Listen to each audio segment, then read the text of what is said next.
Hello, what's up mga kapalakol?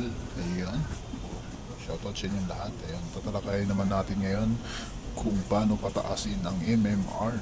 Ayan, ano nga pa halaga ng MMR? Bakit kailangan pataasin? Ang halaga pala ng MMR kasi doon po nagbabase ang ating bigayan na SLP ni Axie sa arena mood. Ayan, sa arena. For example, 800 pataas pa lang yung 800 pataas pa lang yung MMR mo, isang SLP lang sa isang win sa arena. So, for example, 900 ka na hanggang 1,000 na ang inyong 900 to 1,000 ang inyong MMR is nasa 3 SLP.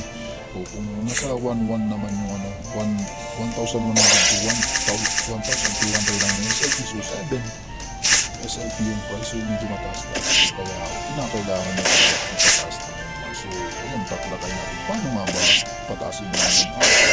So, kung ikaw ay baguhan pa lang, so medyo mahirap po talaga yan. So, ang gagawin mo, ang tip ko sa mga para sa mga baguhan pa lang, mag-dream talaga kayo sa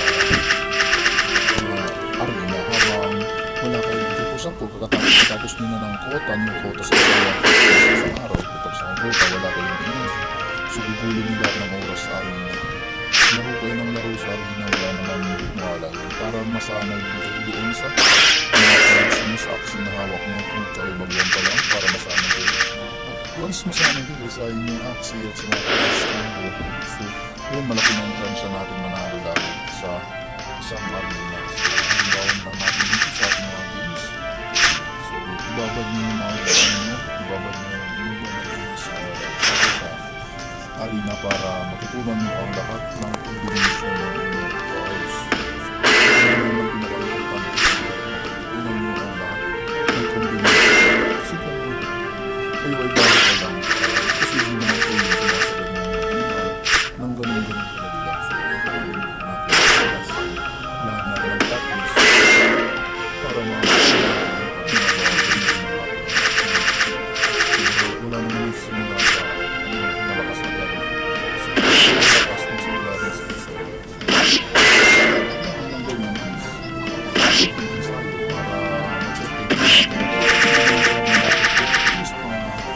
natin natin ng mabuti ang ating sila gumalaw paano natin kailangan huminto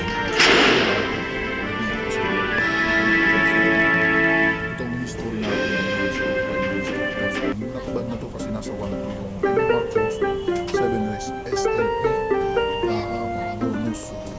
Laking karagdagan na yun, ang laking bagay na yun para sa atin.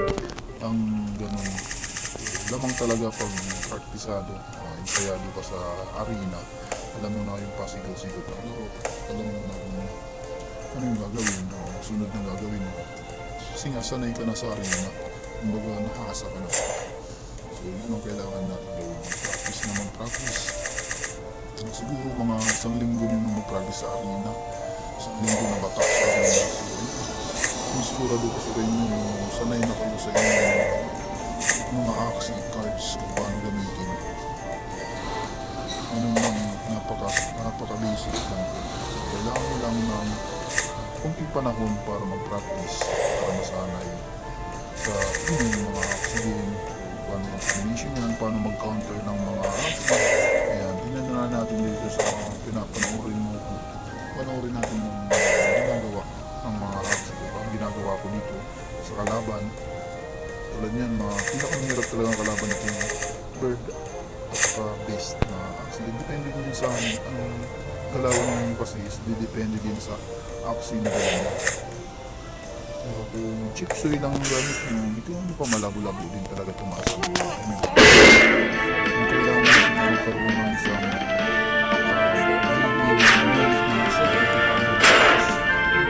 bagay ng 200 pataas na inyong SLP. Napakalaki tulong yun. Importante talaga mag-practice lang. So, wala namang mawawala kung mag-practice tayo habang wala tayong energy. Dapat walang energy, practice lang ng practice, basahin ng mabuti ang inyong bawat cards. So, kasi madali lang naman sa arena kung tutusin. Kailangan mo ng oras. Lahat ng mga gagaling dyan ng oras.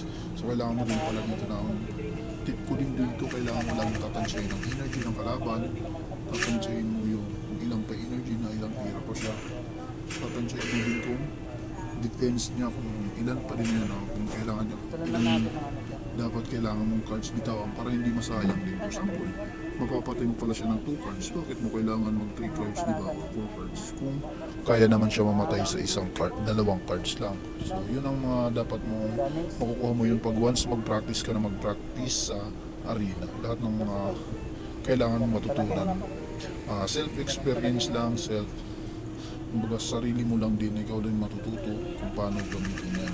Iba tayong Axie. Kung may katanungan kayo kung paano yung mga tips, pwede kayo matulungan. Chat lang kayo, PM lang, comment lang kayo below. So sana wag nyo din kalimutan i-like ang ating video para ma-recommend ng YouTube ang ating mga videos. Para mag-unlang po. Maraming salamat. Malaking bagay na po. Maraming salamat po sa inyo. Hanggang sa muli, kita-kits ulit tayo sa sunod na mga video. Kuya Axie ang inyong lingkod. Maraming salamat. Peace all. Have a nice day. Good day. Bye-bye.